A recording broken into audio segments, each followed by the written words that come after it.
Okay, I'm gonna do problem number 6 on the homework, the bank reconciliation, and there's some information in the paragraph, and then you have the requirements. So this problem, all the information is in the paragraph, and then there are other problems that you have where they give you the bank statement and then the book records, and you compare the two.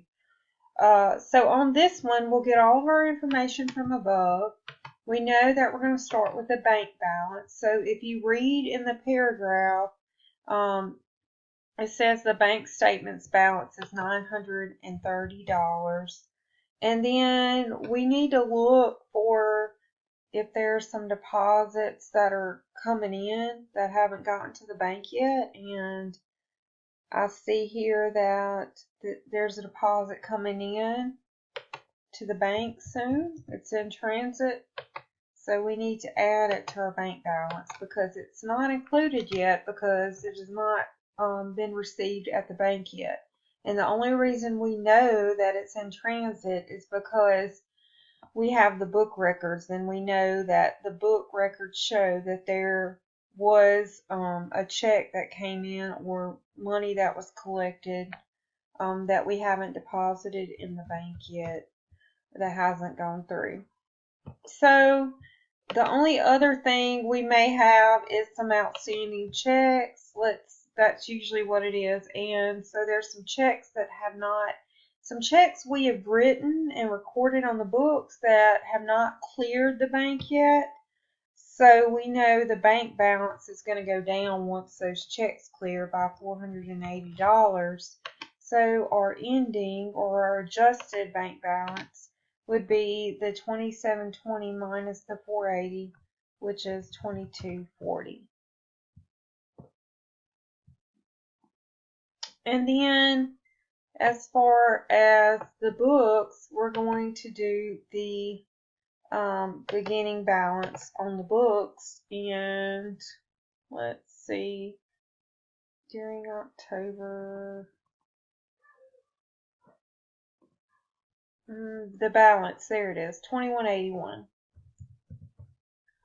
And then we have to record anything that maybe the bank collected for us that we haven't recorded on the books because it went straight to the bank. It didn't go through us.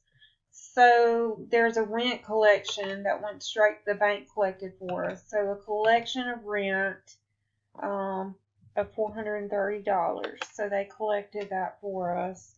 So we're going to do 2181 plus 430, and we're going to get $2,611. Now, as far as what we need to deduct on the books, any charges the bank charged us, we need to record those. And then if we have any errors on the books, we have to adjust. We have to correct those mistakes. So let's start with the service charge of $10.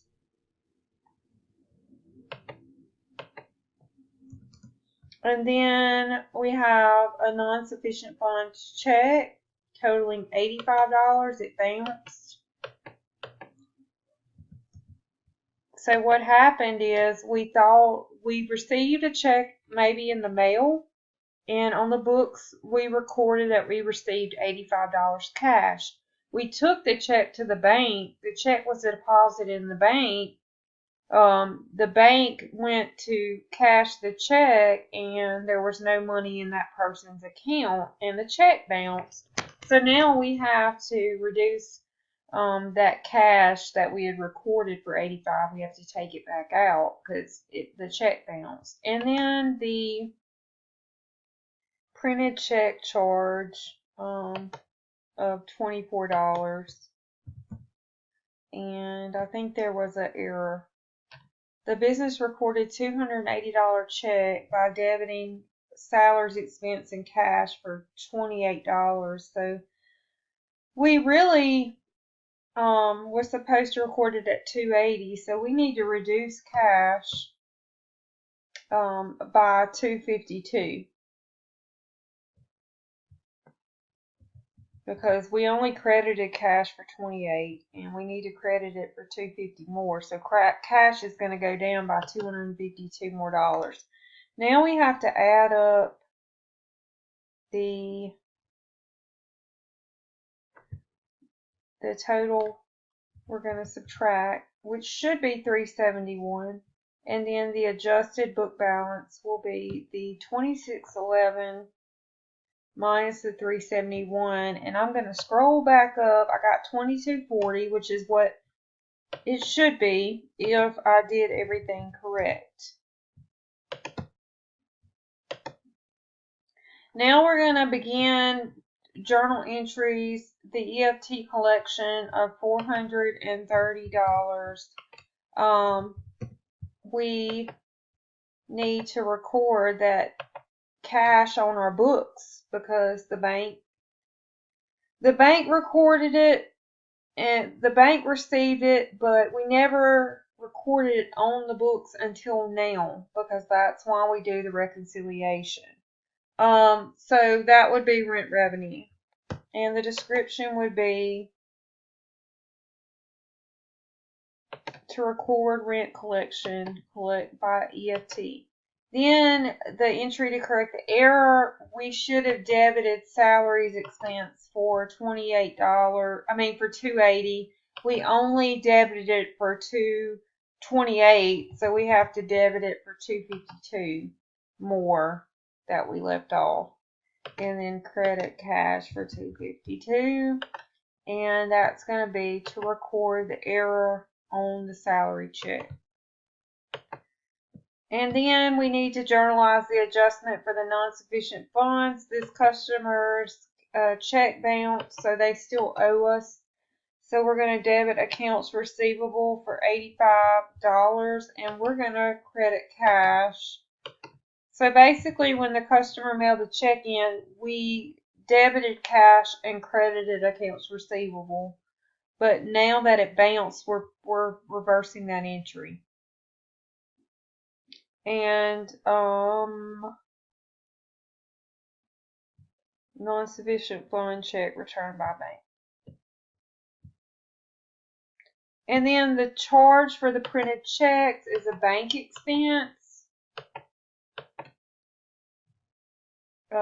for $24.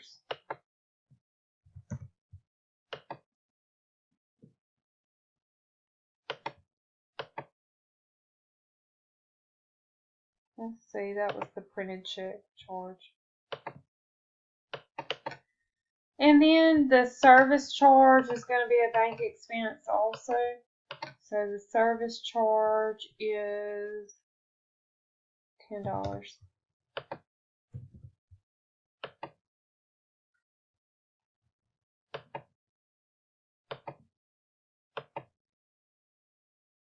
And that is all of question number 6, bank reconciliations.